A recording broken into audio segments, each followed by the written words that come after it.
Hello, and thank you for volunteering to help in the renovation of the church and with this project to make this sanctuary beautiful. I want to just go over what we're going to do for the pews to make them look better. We're going to use this product called refurbish. We don't have a large selection of colors, but I've chosen walnut to kind of go with the handrails. So we'll use this. You don't need a lot. You do need to shake it just a little bit before you pour, but you'll pour into these little country crock containers, and I've got less than a half an inch. It's probably a little over a quarter, but not quite half an inch, and that'll be more probably than what I need for this pew. And then I've got 40000 steel wool, and you're just going to use half a sheet. We have gloves, and we have these wipes, and you'll need all of that. So what you're going to do is pour some of your refurbish into the crock. Get your glove on where my other one went. I got to get bigger gloves too, and you can use dishwashing gloves if you've got them and you've got a pair you want to get rid of. I wouldn't use them afterwards though. But all you're going to do is you can see right here is a big, a deep, wide scratch. All these other scratches aren't quite so, they're very lightweight. And the steel wool is very, this is a steel wool that like a painter would use on a wall to like sand instead of sandpaper. This is like a 300 grit type sandpaper. It's not scratching. Don't let the name fool you. But anyway, you're just going to dip your steel wool in there and just wipe with the grain of the wood. Do a small section at a time. But you're just going to wipe it across. You don't have to use a lot of pressure. But you can see how it just makes the scratches just kind of fade away and disappear.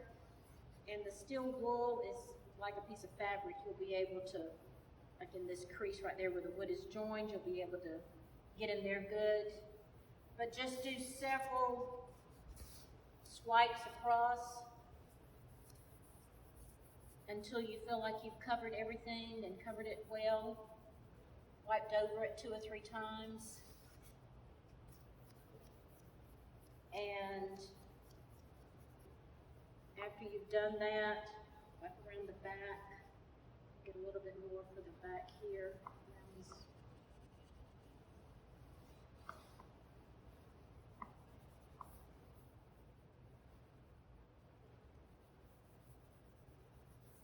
But then after you wipe it pretty good, then just take your cloth and wipe off the excess.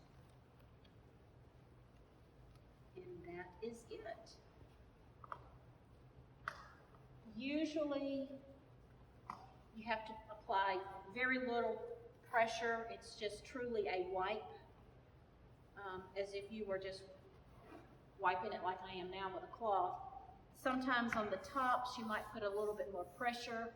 This one's not bad. On the other end, it's a little bit more, got some darker places in it where maybe a little bit more pressure would kind of help dissolve and separate that. But for the most part, that's it.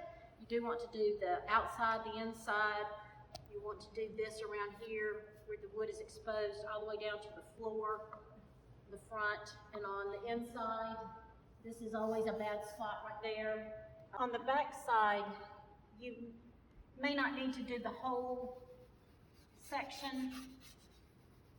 This one isn't bad at all. This one is bad. That pew over there is not bad at all. Probably just the legs and the very bottom section. But you'll be able to determine if you do a section and you say, ooh, that's too obvious that I've done this and not the other.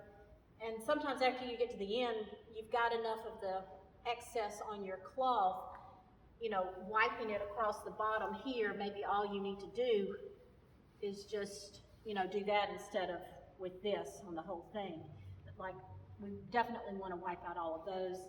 Don't necessarily feel like these need to be done. but you'll be able to tell. I mean, you'll be able to see, I need to hit it at least with the cloth.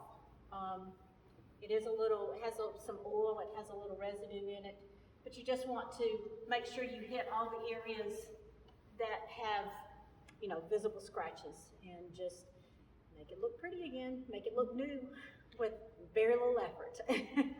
Thank you again for helping with this.